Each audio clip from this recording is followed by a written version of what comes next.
Hi everyone, in this video I'm going to talk about African American history and development during the 1920s. The great event of the period around the 1920s for African Americans that leads to the greatest change is called the Great Migration. And we talked about this a little bit last week because it begins in World War I.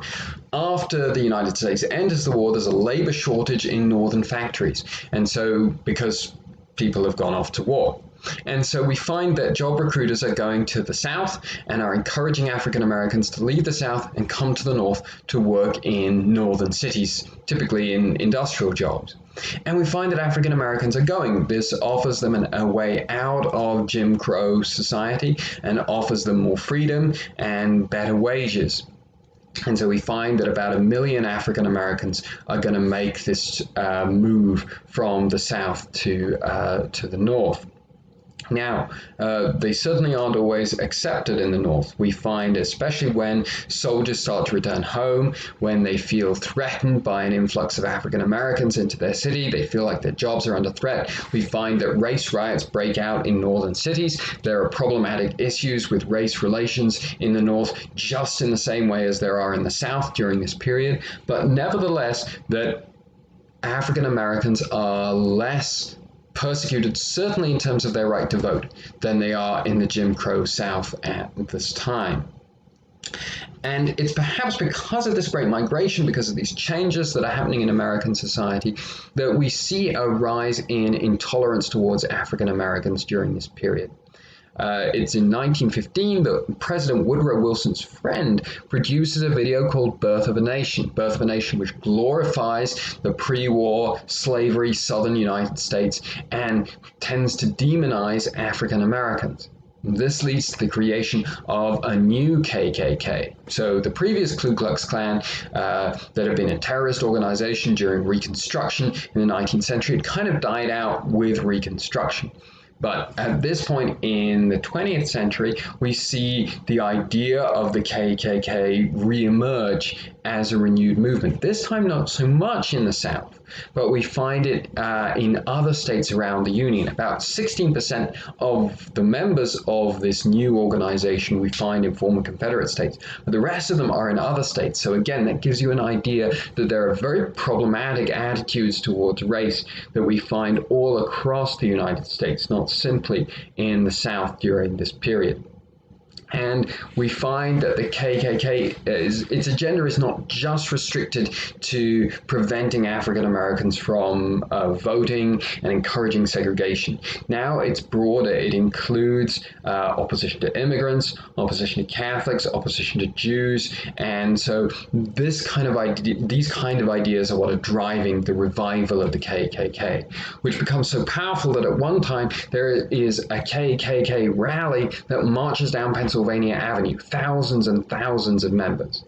But in the end, we're going to see the movement collapse towards the end of the 1920s. The founder of this new movement is found to be guilty of kidnapping and molestation, and then the movement kind of falls apart. So we have a diversifying of the African American population into northern cities in the United States. We have reaction and resistance against these changes in society.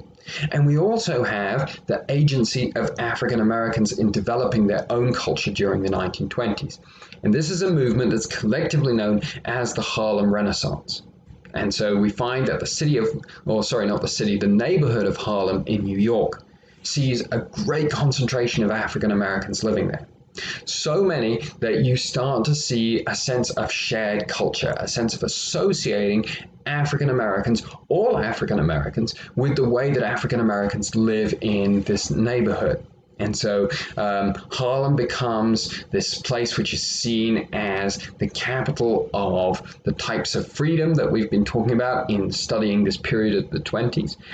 It becomes seen as a place of excitement and adventure and expression of African American culture, expression and glorification of African American culture. Zora Hudson, Elaine Locke, who are two of the leading figures in this movement, emphasize the commonalities among all Americans and that African Americans share with all Americans.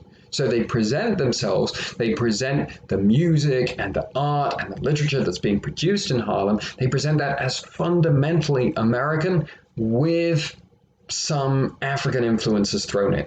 But it's more similar to broader American culture in the way that they present it than it is similar to African culture. And so this is an approach of African Americans that focuses on integration and similarities with other parts of American culture. That is to be contrasted with a more radical African American movement that we see developing during this period called Black nationalism. The founder of this movement is a man called Marcus Garvey. For Garvey, he sees white and Black Americans as fundamentally different. So whereas the leaders of the Harlem Renaissance are emphasizing the similarities, Garvey is emphasizing the differences, and he is calling for racial segregation. Now we have an African American who's calling for racial segregation because he sees these two peoples or these two races as two different peoples that are supposed to remain distinct. And so again, we see this building tension within African American society in the United States that we saw with Booker T. Washington and W.E.B. Du Bois. Can African Americans be fully integrated into mainstream American society? And secondly, do they want to be? And so this is the tension that we're going to see in the history of African Americans as we move into the 20th century.